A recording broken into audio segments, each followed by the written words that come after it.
తెలంగాణ రాష్ట్రంలో లాక్డౌన్ విధిస్తూ నిర్ణయం తీసుకున్న సమయంలోనే రాష్ట్ర వ్యాప్తంగా ఉన్న పరిస్థితి కోవిడ్ కట్టడికి సంబంధించి మరింత ఎఫెక్టివ్గా ముందుకు పోవాలన్న ఉద్దేశంతో ప్రత్యేకంగా ఒక టాస్క్ ఫోర్స్ నియామకం చేయడం జరిగింది.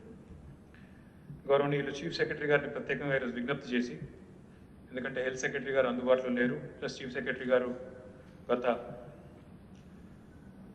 కొన్ని నెలలుగా ఈ సిచ్యువేషన్ దగ్గర నుండి మానిటర్ చేస్తున్నారు కాబట్టి వారిని కూడా ప్రత్యేకంగా ఈరోజు రావాలని చెప్పి ఆహ్వానిస్తే వారు కూడా అటెండ్ అయ్యారు. దాదాపుగా 2.5 గంటల పాటు 3 గంటల పాటు చాలా వివరంగా అన్ని విషయాలు చర్చించడం జరిగింది. ప్రధానంగా ఈ టాస్క్ ఫోర్స్కి మాకు పెట్టిన ఇచ్చిన మ్యాండేట్ ఏంటంటే 3 ముఖ్యమైన విషయాలు. ఒకటి, కోవిడ్కి సంబంధించిన మందులు, కోవిడ్ ట్రీట్మెంట్లో వాడుతున్న మందులు, వాటికి సంబంధించి సప్లైస్ ఎట్టి పరిస్థితుల్లో సరఫరాలో కానీ వాటిని ప్రజలకు అందజేయడంలో కానీ ఎక్కడా ఇబ్బంది ఉండకూడదు, దీన్ని నియంత్రించండి, ఎక్కడైనా తప్పు కానీ ఎక్కడైనా చిన్న పొరపాట్లు కానీ ఉంటే వాటిని మొత్తం రెక్టిఫై చేయండి అని చెప్పారు. ఆ విషయంలో చాలా సుదీర్ఘంగా చర్చ జరిగింది. ఈరోజు మధ్యాహ్నం గౌరవనీయులు మన కేంద్ర హెల్త్ మినిస్టర్ గారితో కూడా జరిగిన వీడియో కాన్ఫరెన్స్లో కూడా అన్ని విషయాలు చాలా వివరంగా రాష్ట్ర ప్రభుత్వం తీసుకుంటున్న చర్యలు ఏమేమి జరుగుతున్నాయో ఇవన్నీ కూడా చాలా వివరంగా చెప్పడం జరిగింది. ఏ రకంగా రాష్ట్ర వ్యాప్తంగా సర్వే పూర్తి చేస్తూ ఉన్నాము, ఇంటింటికి తిరిగి టీంలు 28,000 పైచిలకు టీంలు తిరుగుతున్నాయి, ఏ రకంగా సర్వే జరుగుతూ ఉంది, ఏ రకంగా మెడికల్ కిట్స్ ఇప్పటికే 2 లక్షల పైచిలకు 2,10,000 పైచిలకు మెడికల్ కిట్స్, మరి ఇవి కేవలం ఎవరైతే హోమ్ ఐసోలేషన్లో ఎక్కడి వాళ్ళు అక్కడ ఉంటున్నారో, వ్యాధి లక్షణాలు కనబడ్డ వాళ్ళు ఉన్నారో వారికి ఇచ్చాం. అది కూడా చాలా వివరంగా చెప్పడం జరిగింది. దీనివల్ల భారతదేశంలో ఎక్కడా లేని విధంగా తెలంగాణలో చేస్తున్న ఈ ప్రయత్నం వల్ల డెఫినెట్గా విలువైన ప్రాణాలు కాపాడాలనే ఒక తాపత్రయంతో ప్రభుత్వం చాలా సీరియస్గా ఎఫర్ట్ పెట్టింది. దీనివల్ల హాస్పిటలైజేషన్ కూడా తగ్గుతుందనేది మా అంచనా. దీంతో పాటు అతి ముఖ్యమైనది హోమ్ ఐసోలేషన్ కిట్లో ఇచ్చే మెడికల్ కిట్లో, హోమ్ ఐసోలేషన్ కిట్ కాదు, మెడికల్ కిట్లో ఇచ్చే మందులు ఏవైతే ఉన్నాయో వాటన్నింటి విషయంలో ఒక్కొక్కటిగా ప్రతి సప్లయరు ఎక్కడి నుంచి చేస్తున్నారు, ఎక్కడ మ్యానుఫ్యాక్చర్ చేస్తున్నారు, ఎంత అవసరం మనకి, ఏ రకంగా మనం ప్లాన్ చేసుకోవాలనేది కూడా రాబోయే 3 నెలలకు సరిపడా ప్లానింగ్ అంతా కూడా చాలా వివరంగా చేయడం జరిగింది. దాంతోపాటు రాష్ట్రంలో బెడ్ల సంఖ్య కూడా భారీగా పెరిగింది, అది కూడా మీకు తెలుసు. దాదాపు 54,000 పైచిలకు బెడ్స్ గవర్నమెంట్ ప్రైవేట్ సెక్టర్లో కలుపుకొని ఉన్నాయి. అందులో ఆక్సిజన్ బెడ్స్ కూడా గణనీయంగా దాదాపు 400% పైగా పెరిగినాయి. ఇవన్నీ కూడా వివరాలు ఈరోజు చీఫ్ మినిస్టర్ ఆఫీస్ నుంచి మీకు ముఖ్యమంత్రి గారి కార్యాలయం నుండి కూడా మీకు సవివరమైన నివేదిక కూడా వచ్చింది ఇప్పటికే. ఇది కాకుండా రెమ్డెసివిర్ అనే మందులు ఏదైతే ఉన్నాయో నిల్వలు ప్రస్తుతం మన దగ్గర గవర్నమెంట్లో సరిపడా ఉన్నాయి. గవర్నమెంట్ ఆసుపత్రులకు సరిపడా మనం సరఫరా చేస్తున్నాం. నిన్న గౌరవ ముఖ్యమంత్రి గారు స్వయంగా రెమ్డెసివిర్ మ్యానుఫ్యాక్చరర్స్తో కూడా మాట్లాడి మన రాష్ట్రానికి సరిపడా రెమ్డెసివిర్ని మనం పూర్తి స్థాయిలో తెప్పించుకున్నాము, మన దగ్గర ఉంది, ఇంకా కూడా అదనంగా కూడా తెప్పించుకుంటా ఉన్నాం. ఈ మాట ప్రత్యేకంగా ఎందుకు చెప్తా ఉన్నా అంటే కొన్ని చోట్ల ప్రైవేట్ ఆసుపత్రుల్లో మరి అవసరం ఉన్నా లేకపోయినా కొన్ని చోట్ల రెమ్డెసివిర్ను వాడుతున్నారు. దీనివల్ల కూడా కృత్రిమమైన షార్టేజ్ క్రియేట్ కావడం, కొంత పేషెంట్స్లో యాంగ్జైటీ క్రియేట్ కావడం, తద్వారా ఈ బ్లాక్ మార్కెటింగ్ లాంటివి కూడా జరుగుతూ ఉన్నాయి. చాలా మందిని ఇప్పటికే అరెస్ట్ కూడా చేశాం, కేసులు కూడా పెట్టాం. బ్లాక్ మార్కెటింగ్ చేస్తున్న వాళ్ళ మీద కూడా రాష్ట్ర ప్రభుత్వం ఇప్పటికే ఒక కన్ను పెట్టి పసిగట్టి వాళ్ళను అరెస్ట్ చేయడం జరిగింది, నిరోధించే ప్రయత్నం కూడా చేస్తూ ఉన్నాం. దాంతోపాటు రాష్ట్ర వ్యాప్తంగా ఏవైతే ప్రైవేట్ హాస్పిటల్ ఉన్నాయో దాదాపు 1,200 నర్సింగ్ హోమ్లు ఇంకా ఇతరత్ర హాస్పిటల్ అన్నీ కలిపి ఎక్కడైతే కోవిడ్ ట్రీట్మెంట్ చేస్తున్నారో వాళ్ళకు కూడా స్పష్టంగా ఆదేశాలు ఇచ్చాము ఈరోజు డైరెక్టర్ పబ్లిక్ హెల్త్ ద్వారా. దాని రెమ్డెసివిర్ అనే మందుని ఎంత మోతాదు వాడాలో అంతే వాడాలి తప్ప పేషెంట్స్కి అవసరం లేకపోయినా వాడడం లాంటివి చేయడం వల్ల కూడా నష్టం జరుగుతుంది. కాబట్టి ఆ పని చేయవద్దని చెప్పి కూడా ఈరోజు వైద్యులే సూచిస్తున్నారు. డైరెక్టర్ పబ్లిక్ హెల్త్ కానీ, డైరెక్టర్ మెడికల్ ఎడ్యుకేషన్ కానీ, ఇంకా ఇతర నిపుణులు కూడా సూచిస్తూ ఉన్నారు. ఆ రకంగా కూడా మేము ప్రైవేట్ హాస్పిటల్స్ కూడా ఈ రెమ్డెసివిర్ విషయంలో సూచనలు కొన్ని ప్రభుత్వం వైపు నుంచి కూడా చేస్తూ ఉన్నాం. కానీ ఓవరాల్గా మాత్రం ఎట్టి పరిస్థితుల్లో ఎక్కడ కూడా గ్యాప్ లేదు, షార్టేజ్ లేదు. ఆ విషయాన్ని కూడా నేను ప్రజల దృష్టికి కూడా తీసుకొని వస్తూ ఉన్నాను. దాంతోపాటు ఇంకా కొన్ని అరుదైన మందులు కూడా వాడుతున్నారు ఇందులో. టోసిలిజుమాబ్ అని, ఐవర్మెక్టిన్ అని, వీటితో పాటు కొత్తగా ఏదో బ్లాక్ ఫంగస్ వస్తుందంటున్నారు, దానికి సంబంధించిన మందులు కూడా అన్నీ కూడా కూలంకషంగా చర్చించాము. అవన్నింటిని కూడా తెప్పించి ప్రభుత్వం ప్రజల ప్రాణాలు కాపాడే విషయంలో చాలా సీరియస్గా నిమగ్నమై పని చేస్తున్నదనే విషయాన్ని కూడా నేను మీ అందరికీ తెలియజేస్తూ ఉన్నాను.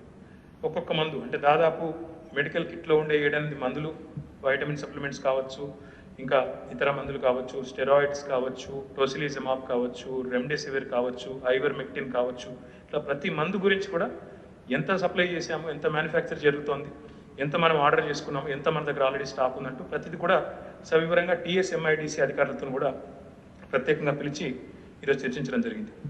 దాంతోపాటు రాష్ట్ర వ్యాప్తంగా ఆక్సిజన్ విషయంలో కూడా సిఎస్ గారు ముఖ్యమంత్రి గారి మార్గదర్శకత్వంలో చాలా పట్టుదలతో పనిచేస్తూ ఉన్నారు. అందులో ముఖ్యంగా హెల్త్ డిపార్ట్మెంట్ కూడా ప్రత్యేకంగా ఎయిర్ లిఫ్ట్ చేసి మరీ ట్యాంకర్లను పంపించి మనం తెప్పించుకుంటా ఉన్నాం.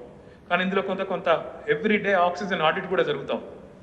ఏ హాస్పిటల్ ఎంత వాడుతుంది అనేది కూడా ఎవ్రీడే ఆక్సిజన్ ఆడిట్ కూడా మన దగ్గర ఇన్ఫర్మేషన్ ఉంది. ప్రైవేట్ హాస్పిటల్స్లో కొన్ని చోట్ల అవసరానికి మించి కూడా వాడుతున్నారు.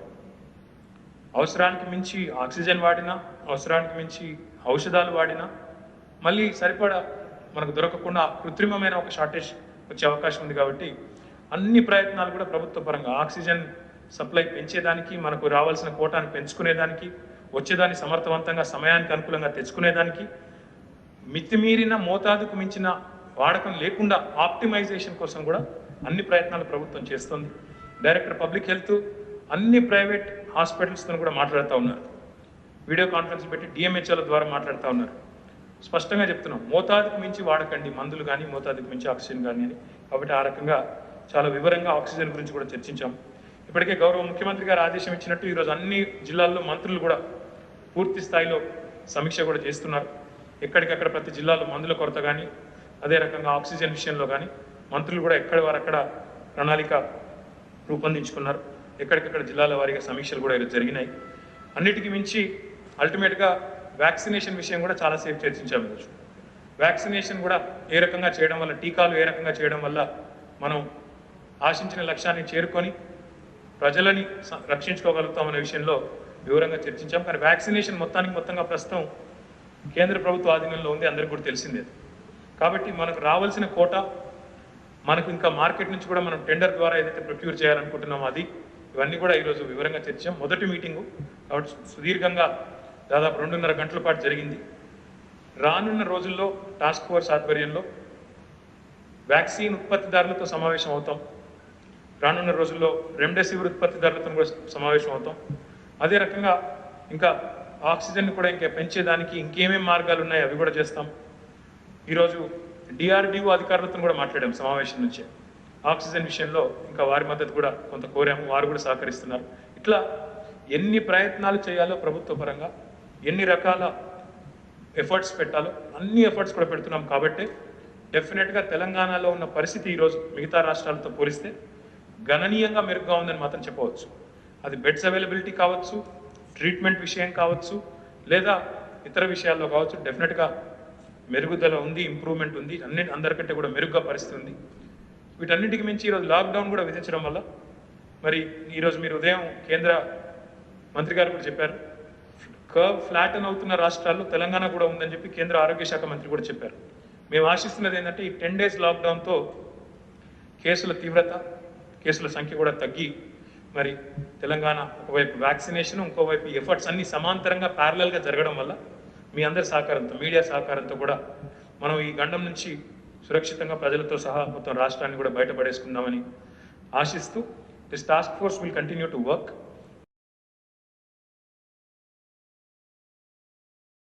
ఏమేం జరుగుతూ ఉందనేది రాష్ట్రంలో మాత్రం ప్రస్తుతం పరిస్థితి నియంత్రణలో ఉంది, అది మాత్రం నేను చెప్పగలను. ఎందుకంటే అది మందుల విషయమే కానీ, బెడ్స్ విషయమే కానీ, ఆక్సిజన్ విషయమే కానీ ఇతర రాష్ట్రాల్లో కనబడ్డ దృశ్యాలు ఇక్కడ మీకు కనబడడం లేదు. మీరు చూస్తున్నారు చాలా చోట్ల ఏమేమి వస్తున్నాయి, వార్తలు మీరే చూస్తున్నారు, నేను చెప్పాల్సిన పని లేదు.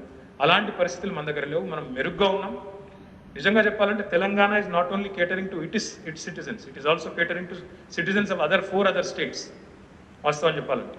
కాబట్టి ఇంత ఒత్తిడి ఉన్న మన ఇన్ఫ్రాస్ట్రక్చర్ మీద మనం మెరుగ్గా పనిచేసుకుంటున్నాం. ఇంకా కూడా ప్లానింగ్లో కూడా మొదలుపోతున్నాం.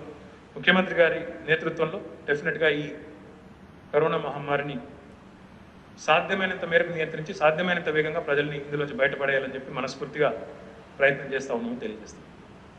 ఈరోజు మొదటి సమావేశం కాబట్టి యూస్ క్వశ్చన్స్ వద్దు, మళ్ళీ కూర్చుందాం. రేపు ఎల్లుండి కూర్చున్నప్పుడు you can ask me other questions, I definitely answer. Okay, అదే చెప్తున్నాను కదా, గౌరవ ముఖ్యమంత్రి గారు స్వయంగా అడిగారు.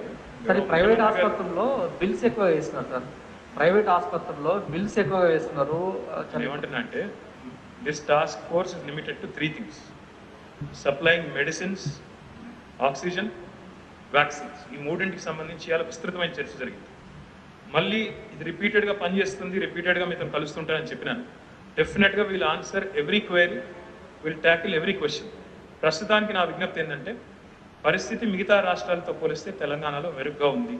ఇది నేను చెప్పడం కాదు, కేంద్ర ప్రభుత్వం కూడా చెప్తోంది, ఓవరాల్ స్టాటిస్టిక్స్ కూడా చెప్తున్నాయి, ఉన్న పరిస్థితులు కూడా అట్లా కనబడుతున్నాయి. But we have to prepare for all eventualities. అవన్నీ కూడా ఈరోజు ప్లానింగ్ చేసుకున్నాం. మళ్ళీ కూర్చుందాం, మళ్ళీ కూర్చున్నప్పుడు will answer all queries. But remember that Telangana is a state, Hyderabad is one city. ఇది ఒక తెలంగాణ ప్రజలకే కాకుండా మిగతా 4-5 రాష్ట్రాలకు కూడా ఒక కల్పతరువులాగా, పెద్ద దిక్కులాగా. అది దయచేసి మీరు గుర్తుపెట్టుకోండి. ఎందుకంటే ఇప్పుడున్న ఇంత లోడ్ తట్టుకుంటూ కూడా ఇంత ఎఫెక్టివ్గా జరుగుతూ ఉంది మేనేజ్మెంట్ అనేది గుర్తించండి అని చెప్పి నేను కోరుతా ఉన్నాను. మళ్ళొకసారి మీ అందరికీ ధన్యవాదాలు.